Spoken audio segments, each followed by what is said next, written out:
자, 반갑습니다. 배종찬 교수의 맛있는 좋은 이야기의 배종찬입니다. 자, 여러분 반갑습니다. 부동산 거품이 터지는 순간, 그 순간이 언제일까? 대한민국 5대 싱크탱크 수장들에게 물었는데요. 오늘은 이 부분에 대해서 한번 이야기를 나눠보도록 하죠.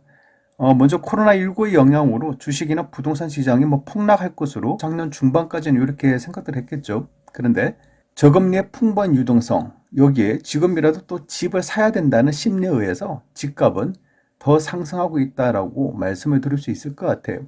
그렇다면 이러한 상승 분위기에 취해 있기만 해도 또 곤란하겠죠. 언제 무슨 일이 터질지는 모르니까요.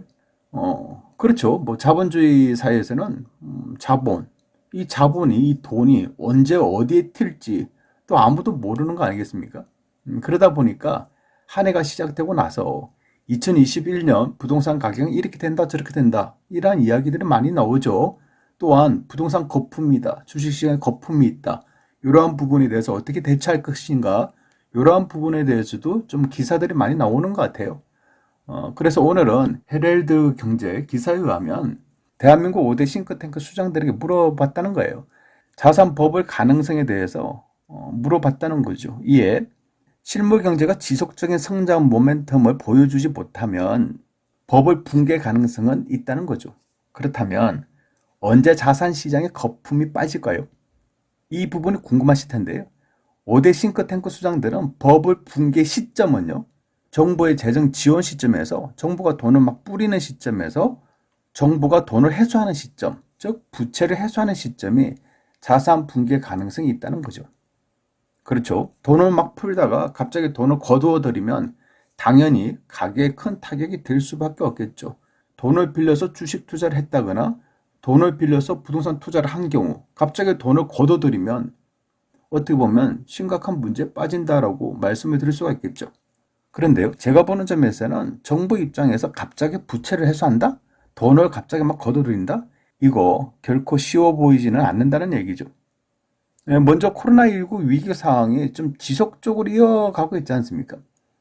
이게 어떻게 될지 또 아무도 모르지 않습니까? 그래서 실물 경제가 끝없이 지금 추락하고 있어요. 거의 경제가 바닥까지 치닫고 있는 거 아니겠어요? 따라서 정부 입장에서는 당연히 저금리 정책을 필 수밖에 없고 경기 부양책을 필 수밖에 없지 않겠습니까?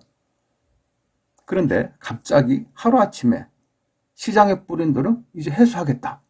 소상공인들에게 대출해준 이런 지원금을 갑자기 해소를 하겠다. 신용대출 나간 금액에 대해서 갑자기 해소하겠다. 주택담보대출 나간 금액에 대해서 갑자기 해소하겠다. 기업대출, 사업자 대출을 해주는데 갑자기 해소하겠다. 이럴 가능성은 많아 보이지가 않는다는 얘기겠죠. 여기에 지금까지 부동산 가격 상승이 거품이라고 한다면요. 서울 강남에 있는 압구정동의 미성 1차 아파트인데 맨 밑에 동그라미를 보시면 2000년도 매매 금액 상한가가 5억 3천만 원이었습니다. 2001년부터 계속 올라서 2011년도까지 5억 3천만 원 하던 이 아파트가 21억을 했다는 얘기입니다. 4배가 그냥 올랐지 않습니까? 폭등했다라고 볼 수가 있겠죠. 그 다음 화면을 보시면 이 아파트가요.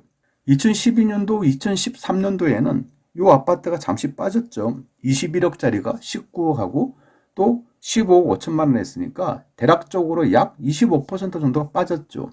그런데 2015년도부터 또 반등하기 시작해가지고 현재는 34억 5천만 원 한다는 얘기입니다. 이런 건 어떻게 또 설명을 해드려야 되나요? 거품이다라고 했는데 거품은 빠졌어요. 25% 정도. 그런데 그 이후에는 더 올랐다라고 말씀을 드릴 수가 있겠죠. 이런 의미에서 볼 때 현재 부동산 거품이 꺼질 시기, 물론 부동산 거품이 꺼질 시기가 오겠죠.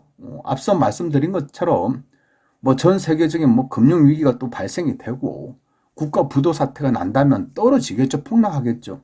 하지만 그럴 가능성은 많아 보이지 않는다는 얘기예요.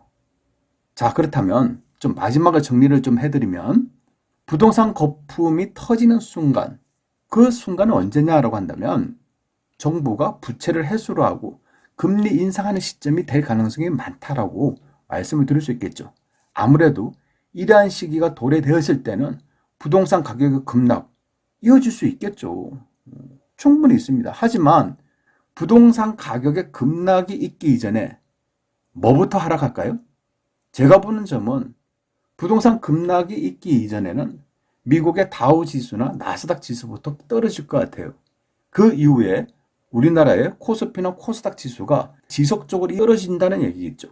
그 이후에 부동산 가격에도 영향을 미친다. 즉, 그러한 시점이 부동산 가격이 거품이 꺼지는 순간 부동산 가격이 하락으로 전환되는 그러한 시기가 되지 않을까라고 이렇게 생각을 해볼 수가 있다는 얘기입니다.